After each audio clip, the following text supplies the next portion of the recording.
नमस्कार, आप देख रहे हैं खबर के दिन। मध्य प्रदेश के जिले बालाघाट में कटंगी में वार्ड नंबर क्रमांक 4 में एक दर्दनाक हादसा में 18 वर्षीय छात्रा मोना नामदेव की करंट लगने से मौत हो गई। बताया जा रहा है कि वह पड़ोसी के पालतू कुत्ते को बचाने में गई थी।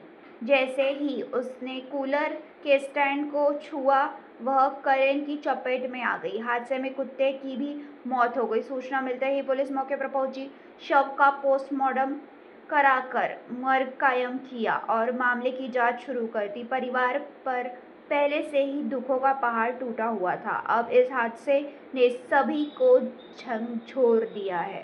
ऐसी ही और बड़ी खबरों के लिए जुड़े रहिए खबर के तीर के साथ।